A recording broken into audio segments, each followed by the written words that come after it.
శ్రీ గురుభ్యో నమ. నిత్యము చదువుతున్నటువంటి భగవద్గీత యజ్ఞంలో భాగంగా ఈవేళ మనం 5వ అధ్యాయం కర్మ సన్యాస యోగమనందు 16వ శ్లోకాన్ని పరిశీలన చేసుకుందాం. జ్ఞానేన తు తదజ్ఞానం యేషాం నాసితమాత్మనః తేషామాదిత్యవజ్ఞానం ప్రకాశయతి తత్పరం. భగవానుడు తెలియజేస్తూ ఉన్నాడు, ఆత్మజ్ఞానముచే ఎవరి యొక్క అజ్ఞానము నశింపజేయబడినదో అట్టి వారి జ్ఞానము సూర్యుని వలె ఆ పరబ్రహ్మ స్వరూపమును ప్రకాశింపజేయుచున్నది అని. అనగా స్వస్వరూప అనుభవమును గలుగజేయుచున్నది అని మనకి ఇక్కడ తెలియబడుతూ ఉన్నది. క్రిందటి శ్లోకమున జీవుని బాధించు రోగము చెప్పబడినది. ఈ శ్లోకమున దానికి ఔషధము చెప్పబడుతున్నది. దుఃఖమే ఆ రోగము, జ్ఞానమే దానికి మందు. దుఃఖమునకు కారణము అజ్ఞానమని ఇది వరకు చెప్పబడినది. దుఃఖము పోవలెనని నా అజ్ఞానము తొలగవలెను, అది ఎట్లు తొలగగలుగును అనే ప్రశ్న మొదలైనప్పుడు జ్ఞానముచే తత్వ విచారముచే తత్వ వివేచనముచే మహావాక్య విచారణచే ఆత్మనః జ్ఞానేన అని చెప్పుట వలన ఆత్మజ్ఞానమును ప్రయత్నపూర్వకముగా శ్రవణ మనన నిధిధ్యాసనముల ద్వారా ఎవరు సంపాదించుకుందురో అట్టి వారి అజ్ఞానము అట్టి జ్ఞానముచే పటాపంచులైపోవునని విదితమగుతున్నది.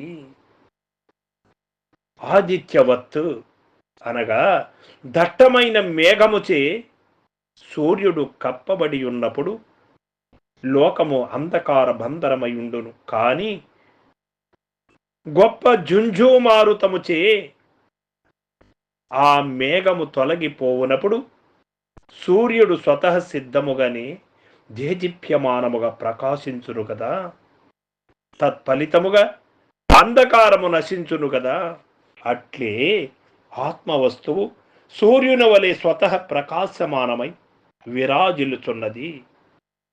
అజ్ఞానమును మేఘము దానిని కప్పుట వలన ఆత్మ తెలియబడనందుచే జీవుడు అనాది కాలము నుండి దుఃఖముల పాల్పడుచున్నాడు. ఇప్పుడు చేయవలసిన పని ఏమి? క్రొత్తగా ఆత్మను సృష్టించుట కాదు, దానిని ఆవరించియున్న అజ్ఞాన మేఘమును ఆత్మజ్ఞాన రూప ప్రచండ వాయువుచే తొలగించుటయే యగును.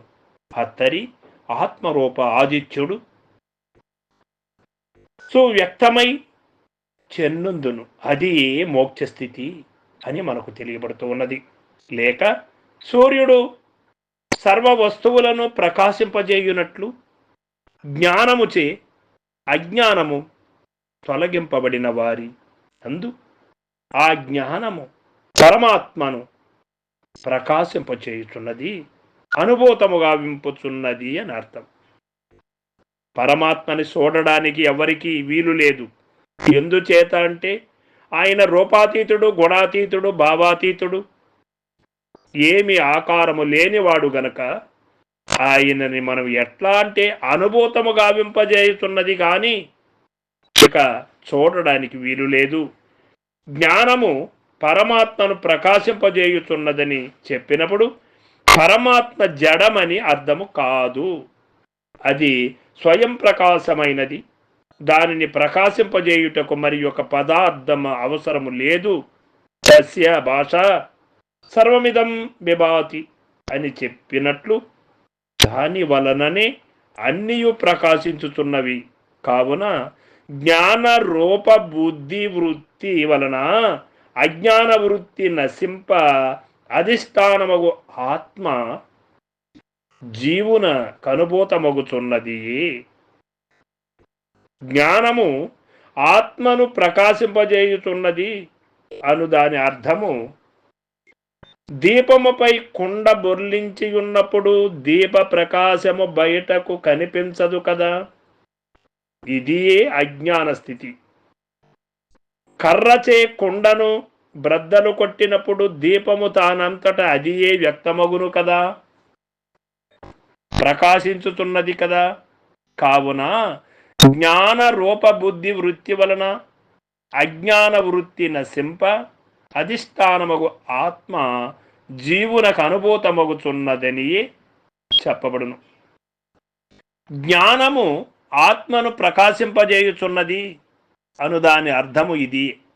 జ్ఞానస్థితి జ్ఞానమను దండము చే అజ్ఞానావరణమును ఘటమును తొలగించు ఆత్మయను దీపము స్వతః సిద్ధముగా వెలుగును,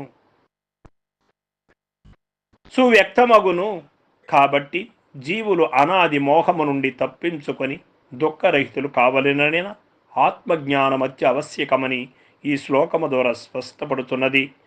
అందుచే నిష్కామ కర్మ, భక్తి, ధ్యాన, వైరాగ్యాది సాధనలచే ఎట్లయినను దానిని సంపాదించుటకై యత్నించవలయను. మోక్షమునకు అది ఏ దారి అని మనకు తెలియబడుతున్నది. ఏషాం అని చెప్పబడినందున ఏ జాతి వారైనను అట్టి జ్ఞానమును సముపార్జించినచో తరించిపోగలరని స్పష్టము చేయబడినది. ప్రతి జీవి యొక్క హృదయమందు ఆత్మ దేదీప్యమానముగా ప్రకాశించుతున్నది. అజ్ఞానమును ఆవరణముచే అది కప్పబడి ఉన్నది. ఆ ఆవరణను ఎవరు ప్రయత్నపూర్వకముగా జ్ఞానముచే తొలగించుకొందురో వారికి స్వస్వరూప అనుభవము అనగా మోక్షము కలుగును. వారు ఏ కులస్థులైనను సరియే. ప్రతి జీవియు ఒక సూర్యుడు అంతియే కాదు. సూర్యులకున్ను సూర్యుడు నత్ర సూర్యోభాతి అనునట్లు ఈ దృశ్యమానమగు సూర్యుడు ఆ ఆత్మ సూర్యుని దగ్గర మొక్కబోవును. అయినను జనులు చీకటిలో బడి కొట్టుకునుచున్నారు. ఇది జగన్మాయ. కాబట్టి సద్గురువులకు మహాత్ముల వలన సత్శాస్త్రముల వలన సర్వేశ్వరుని ఎడల భక్తి వలన ఆ మాయను తొలగించి వేయునట్టి ఆత్మజ్ఞానమును ఉపాయము నెరింగి జనులు స్వస్వరూప సాక్షాత్కారమునుంది కృతార్థులు కావలేను అని మనమందరూ కోరుకుందాం. మనము కూడా అట్లే అవుదాం.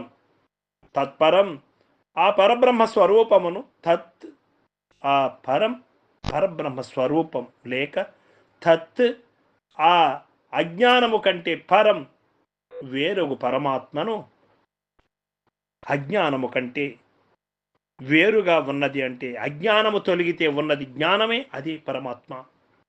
అజ్ఞానం ఎట్లు నశించును అనగా ఆత్మజ్ఞానముచే. అత్తరి ఏమి సంభవించును అనగా చిద్రూపుడగు ఆత్మ భాస్కరుడు స్వయముగా ప్రకాశించును, అనుభూతమగును. అట్టి ఆత్మజ్ఞానం ఎట్లు లభించగలదో ఆ పద్ధతిని మనకి 17వ శ్లోకము ద్వారా భగవానుడు తెలియచేస్తారు. సర్వం సద్గురు పాదార్పణమస్తు. జై గురుదేవ.